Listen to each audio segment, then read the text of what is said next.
အာဆင်နယ်ရဲ့ဂန်နဝင်ကစားသမားတူဖြစ်တဲ့ Thierry Henry အာဆင်နယ်ရဲ့တမိုင်းတစ်လျှောက်ဂိုးသွင်းအများဆုံးကစားသမားဖြစ်ပြီးတော့ပရိသတ်တွေရဲ့နှလုံးသားထဲမှာလည်းအထူးနေရာယူထားတဲ့သူ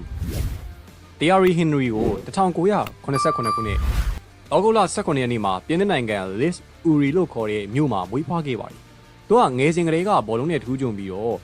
AS Monaco အသင်းမှာလူငယ်ကစားသမားဘဝကိုစတင်ခဲ့တယ်။1994ခုနှစ်မှာ Monaco အသင်းနဲ့ Professional စာချုပ်ချုပ်ဆိုပြီးတော့ကစားသမားဘဝကိုစတင်ခဲ့ပါတယ်။ Monaco မှာအာဆင်ဝင်းကားရဲ့လမ်းညွှန်မှုအောက်မှာသူကတောင်ပန်ကစားသမားဖြစ်အစားပြုခဲ့ပြီးတော့1998ခုနှစ်မှာလီဂူ1ချန်ပီယံဆုကိုစကူးနိုင်ခဲ့ပါတယ်။မိုနာကိုမှာခြေစွမ်းပြပြီးတဲ့နောက်1999ခုနှစ်အစောပိုင်းမှာအီတလီစီးရီးရဲ့ကလပ်ဂျူဗင်တက်စ်ကိုပြောင်းရွှေ့ခဲ့ပါတယ်။ဂျူဗင်တက်မှာတော့ဟင်နရီကသူ့ရဲ့နေရာအဆင့်မှန်အောင်ရှာမတွေ့ဘဲနဲ့ရုန်းကန်ခဲ့ရတယ်။အဓိကအပြင်တော့သူ့ကိုတောင်ပန်ကစားသမားဖြစ်ပဲအသုံးပြုခဲ့တာကြောင့်မလို့ဂိုးသွင်းစွမ်းရည်အပြည့်အဝထုတ်ပြခွင့်မရခဲ့ပါဘူး။1999ခုနှစ်ဩဂုတ်လမှာအာဆင်ဝင်းကားကဟင်နရီကိုအာဆင်နယ်အသင်းစီကိုပေါင်10.5 သန်းနဲ့ခေါ်ယူခဲ့ပါတယ်။ဒါဟင်နရီရဲ့ကစားသမားဘဝအတွက်အလှည့်ပြောင်းတစ်ခုဖြစ်ခဲ့ပါတယ်။ဝင်းကားကဟင်နရီကိုတိုက်စစ်မှုဖြစ်ကစားစေခဲ့ပြီးသူ့ရဲ့အမြန်နှုန်းဘောလုံးထိန်းချုပ်မှုနဲ့ဂိုးသွင်းစွမ်းရည်တွေကိုအပြည့်အဝအသုံးချနိုင်ခဲ့ပါတယ်။အာဆင်နယ်မှာဟင်နရီကအသင်းရဲ့အဓိကကစားသမားဖြစ်လာခဲ့ပြီးအသင်းကိုအောင်မြင်မှုများစွာအရယူပေးခဲ့ပါတယ်။သူကအာဆင်နယ်ရဲ့ Invisible လို့ခေါ်တဲ့2003-2004ရာသီမှာပရီးမီးယားလိကိုရှုံးပွဲမရှိချန်ပီယံဖြစ်အောင်ဦးဆောင်ပေးခဲ့သူတစ်ယောက်လည်းဖြစ်ပါတယ်။အာဆင်နယ်နဲ့အဓိကအောင်မြင်မှုများပရီးမီးယားလိချန်ပီယံ2ကြိမ်2001 2002 2003 2004 FA Cup ချန်ပီယံ2ကြိမ်2002 2003အာဆင်နယ်ကာလပုဂ္ဂိုလ်ရေးဆုများ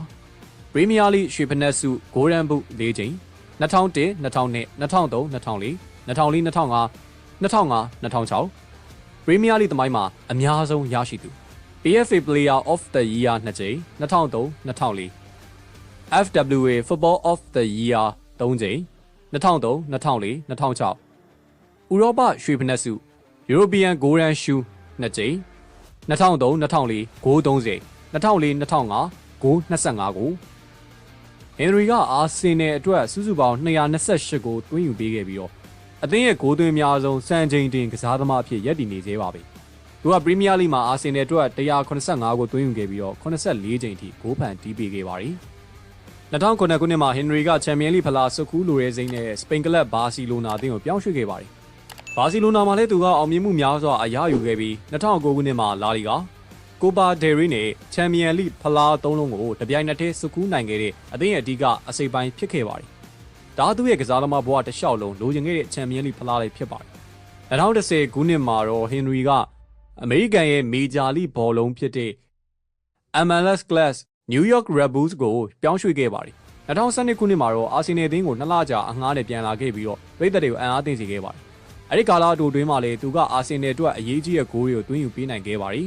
။ဟင်နရီကပြင်သစ်လက်ရွေးစင်အသင်းအတွက်လည်းထင်ရှားတဲ့ကစားသမားတစ်ဦးဖြစ်ပါတယ်။သူကပြင်သစ်အသင်းနဲ့အတူတူ1998ကမ္ဘာ့ဖလား World Cup နဲ့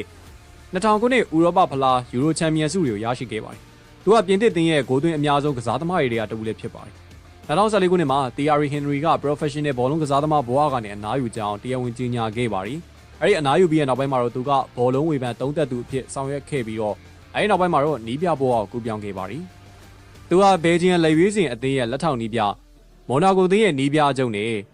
မွန်ထရီယယ်အင်ဘတ်အသင်းရဲ့နီးပြချုပ်အဖြစ်တာဝန်ယူခဲ့ပူပါတယ်။လက်ရှိချိန်မှာတော့ပြင်သစ် U21 အသင်းကိုတာဝန်ယူကင်တွယ်နေပါတယ်။ Thierry Henry ကသူ့ရဲ့အမကန်ဂိုးသွင်းစွမ်းရည်ဘောလုံးထိန်းချုပ်မှုအမြန်နှုန်းနဲ့ဘောလုံးရဲ့အနုပညာဆန်ဆန်ကစားဟန်တွေကြောင့်